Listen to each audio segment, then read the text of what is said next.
In her house outside the town, Mrs. Kennedy writes her diary, paints the views from her windows, and finds no comfort in the world. Every week, Charlie Blue delivers a box of groceries to her door, but she never appears. It is now 1 year since the accident. On Thursdays, after the last delivery of the long day, which was to the mad Kennedy woman, Charlie Blue was allowed to keep the van for the night. He could drive home to his mother, proud behind the wheel of the yellow van, waving to any of the boys from his school days he might happen to see in their long gardens, playing with their children or cutting their midsummer grass. The arrangement suited his mother. She would have the dinner ready for him, and then, after watching their favourite TV programme, Coronation Street, together, he would drive her into town to Horan's Hotel for her weekly game of cards. Tommy Horan also owned the grocery store, and she thought he was a great man, a generous man, to let her son have the van so that she could get to her game of cards. Charlie said nothing, but knew Tommy Horan to be a bit of a bollocks, selling his tired vegetables and soft tomatoes and eggs that were no longer fresh. He said nothing because his mother could become as nasty as her 12-year-old dog, which she allowed to sit on her knees while she fed it with the better bits of meat from her dinner plate. There was a light shower of rain as Charlie was driving to Mrs. Kennedy's. The sun appeared strongly again from behind the clouds. The road shone blackly, and the smells of fresh-cut grass and warm earth rose from the fields and came in through the open window of the van. With one hand, Charlie took out a cigarette from a packet and lit it with his Horan's Hotel cigarette lighter. He felt lucky. Lucky to have his driver's license. Lucky to have his mother still alive. Lucky to be working for Tommy Horan, even if he was an old bollocks. August 20th. A month already. A day just as lovely as that day. The clouds low over the hills. Light seed balls blowing across the land like a first snow. And I hate this beauty because Bobby cannot see it. I paint it, but I hate it. With their sharp wings, the birds could open the sky, and I am delighted to see it bleed. From my window, I can see the gate and the red wallflowers staining the stones with their blood. At night, the screams of hunted animals comfort me. I'm not the only one in pain. In the morning, I cannot bear to dress and prefer to wear only shadows. I go to each of my 15 windows and decide which view to paint today. I might eat, if my body lets me, and then I move to my chosen window and start to paint. Charlie drove carefully around the last bend before the Kennedy house. It was a year to the day, he realised, since poor old Foley lost control of his tractor on this very bend and killed Mrs. Kennedy's young son. Bobby was his name, only 4 or 5 years of age. He and his mother were planting flowers at the foot of the big stone pillars either side of the gate when around the corner came Foley, shouting about the brakes. The front of the tractor was already too close to the pillar on the left, throwing up grass and earth into the sky. Mickey Toohey, who saw the whole thing from his field above the road, told the police in detail what happened. His story earned him free beer in the pub for a long time afterwards. He said the screams of the mother nearly stopped his heart. She picked up the boy's body before Tui could get there, and she ran all the way up the long driveway to the big house, screaming the whole time as the boy's head dropped lifelessly against her arm and shoulder. Poor old Foley sat on the grass and put his head in his hands and didn't even recognise Tui when he reached him. Tui said Foley shouldn't have been allowed on the road, not even on a bike, because the old boy was half blind. September 3rd. Horan's got somebody new to deliver the groceries. I recognised him, Charles Cullen. He knocked and stood at the door and stared out for a long time. Out beyond the fields. At what? I don't know. He stretched his arms out wide like Christ on the cross, to take the whole world to his heart, perhaps. Then he yawned and knocked again. He lifted his t-shirt and scratched his stomach. With his toe, he pushed the box nearer the wall and left slowly, looking back occasionally at the door. While I was emptying the box afterwards, I discovered a box of chocolates I hadn't asked for. I must remember not to pay for that. Now, at the end of summer, the land is bled dry and colours are slowly returning to brown. The cooler air moves against my skin like long grass. When the night enters the house, I look for Bobby. I want to run a bath and pour warm water over his small, smooth back. I want to turn back his soft sheet and lift him into bed and bring the edge of the sheet to his chin. I want to kiss his eyelids as he sleeps. Instead, the darkness tears at my own. Once, last autumn, as darkness was falling, Charlie saw an owl standing on the right pillar of Mrs. Kennedy's gate. It didn't move as Charlie edged the van past the ruined left pillar and wall, and then past the gate still on its side since the accident. At first, he thought it was a shadow. He had stopped by the pillar and quietly rolled down the window when the top of the fat, dark shape turned towards him. From the centre of two wide circles, two eyes stared evenly at him, daring him to move. And then, with 2 or 3 movements of its surprisingly wide wings, it slowly, coldly flew off low over the field towards the trees. Charlie remembered feeling uncomfortable, judged in some way. October 9th. Charles still brings the groceries. For the same reason, I both hate and love him being at my door each week. He reminds me of a better life. I so clearly remember Charles in my class, tall and clumsy at his desk. I had to let him stand in the end. He was freer that way. And the day I decided he had a gift, it comes back so clearly. I hate the way I can remember every detail of my life before Bobby and Bobby's death. He brought his finished painting up to my desk, and at first I was disappointed. A beach in summer, it was called, but everything in Charles's painting was a different shade of blue. Not just the sea, blue sand, blue hills, blue boat, and what I thought was a blue sun. I asked Charles why he hadn't used other colours, and he said in that frightened way he had, "Well, miss, it's a beach at night time, you see."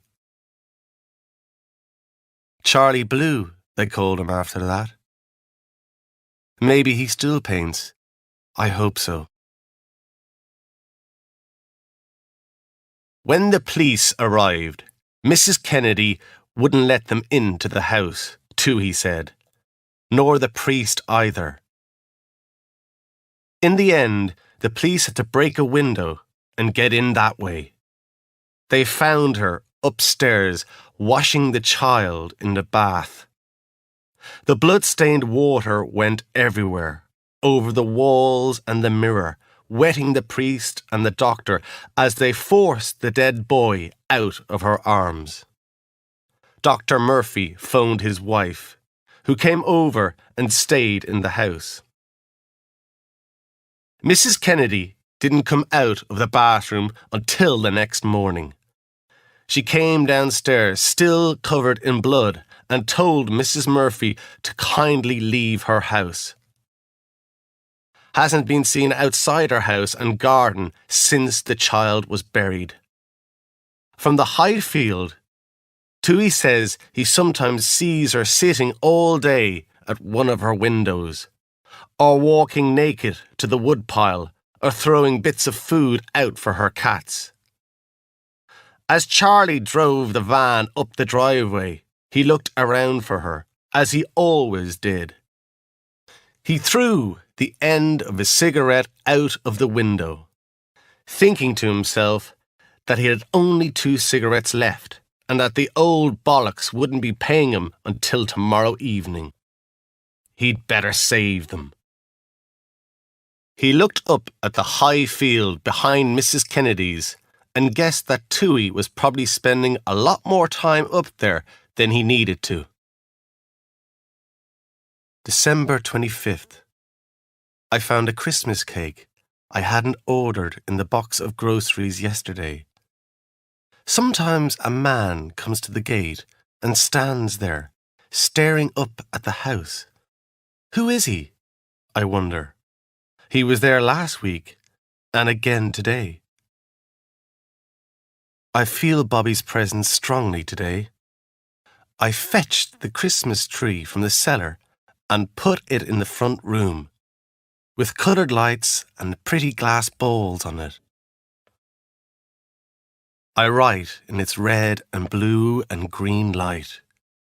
I have wrapped his favourite toys and placed them under the tree. I close my eyes and he is there, lying on the carpet by the tree, opening his presents, turning his blonde head around to smile up at me, not minding a bit that they're the same presents as last year. I drink my wine and eat a piece of Christmas cake. Too rich for you, Bobby.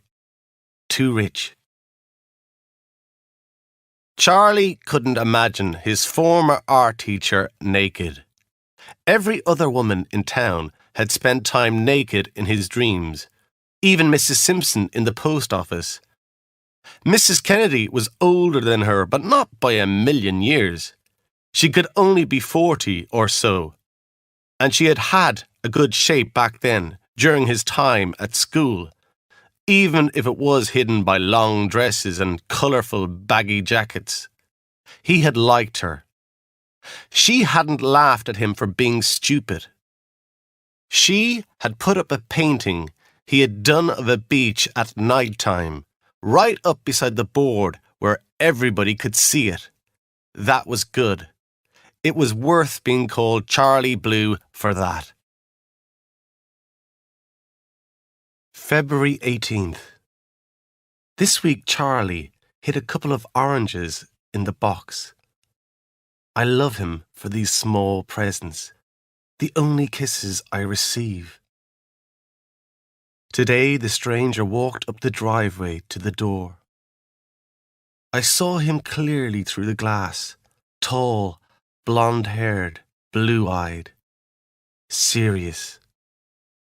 He just stood there for a long time, unmoving. One of the cats scratched at the kitchen window, and I looked away for a moment. When I looked back, he was gone. Snow fell again today, but a hard sun drove it into the hungry grass. Charlie felt sorry for the thin, grey mother cat She came up to him as he pulled back the side door of the van. He reached down to scratch her head, and she replied by rubbing her whole body against the leg of his jeans. "It's not much of a life for you," Charlie said. "Not like you used to have, anyway." He was halfway to the front door when he saw last week's box exactly where he had left it. A busy line of black ants led from the box to a hole in the front wall of the house. Confused, he walked up and down for a while, looking at the front door and windows. He put the box he was carrying back into the van, lifted his t-shirt and scratched his stomach. Near the corner of the house, he saw a torn egg box and a pile of clean chicken bones. April 28th. I feel so heavy. As the world outside grows lighter and fills with hope, I become heavier. My paintings are still in winter, almost colourless. I paint from one window now, from Bobby's room, which gives the best view of the gate. My handsome stranger is making good progress. He began by laying out the stones in rows and writing numbers on them. Sometimes he stood up and looked back up at me, serious as always. His blonde hair not quite visible from where I sit. The wall is finished. All that remains are the pillar and the gate. Charlie smoked a cigarette, then knocked on the door for the first time since he began deliveries to Mrs. Kennedy nearly a year before. "Just leave the box by the door, and she'll bring the groceries in herself," Horan had said. But Charlie couldn't just drop the new box down beside the old one and let the ants run all over it. When he knocked, the door opened. It hadn't been properly shut. "Mrs. Kennedy!" he called into the shadowy hall. May 21st. Charlie still leaves his small offerings. Yesterday it was a packet of sweets. I cannot eat them, but I feel grateful, and that feeds me. I heard the owl call again last night, closer this time. In my head, I could see his long brown body diving from the sky, the terrified movements of the small animal he caught, the slow beat of his wings as he rose into the nighttime trees. The pillar is almost finished. The gate lies on its side on the grass, ready to be put back in place. Charlie felt cold. These thick-walled country houses were impossible to heat from a single wood fire anyway. His eyes got used to the darkness. "Mrs. Kennedy!" he called again. He went into the front room. There was a painting she had been working on and others standing against a wall which was papered in a flower pattern. An untidy pile of silver knives and forks on the carpet. He closed the door and moved towards the back of the house where the kitchen was, he supposed. This door was open. He switched on the light.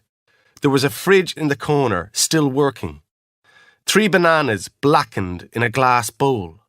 He could see that rats had been here. They had eaten into the bread and butter, and there were even tooth marks in a piece of pink soap in a dish. Charlie went back out into the hall and stood at the bottom of the stairs. He felt colder than ever. "Mrs. Kennedy!" he called and started up the stairs. June 20th. The days are like children, unwilling to come in from their play, and tonight the sky is a gentle purple, as smooth and as tight as the skin of an aubergine. I have washed all my brushes for the last time. Each one left its own history of colour on my hands. I emptied the wooden knife and fork box and put them into it, along with all my paints. My present to you, Charlie Blue. Tomorrow I will walk through the gate. The smell of paint cleaner hangs in the air. While Charlie waited for O'Reilly, the policeman, and Dr. Murphy to finish inside, he smoked his last cigarette, leaning against the side of the van, looking out over the trees to the distant, darkening hills. A yellow light came from the open doorway and upstairs window of the house. He had just finished his cigarette when O'Reilly came out and handed him a small wooden box, told him to go on home, that the ambulance could take over an hour to get there from Ballinasloe, and that there was no point in waiting. O'Reilly would see him tomorrow. Ambulances never hurry for the already dead. Charlie drove back into town and parked outside Horan's Hotel. The bollocks could keep his van. Through the hotel window, he could see his mother at her card game, the dog at her feet. She must have asked a neighbour to bring her into town. The dog sensed his presence, looked out, but did not move. He reached into the van and took out Mrs. Kennedy's box of brushes and paints from the passenger seat. Shutting the door with his shoulder, he put her present under his arm and walked on, out past the last lights of the town, and into the blue shadows of the moonlit countryside, feeling nervous but welcomed, like a stranger at home, in what was once a foreign land.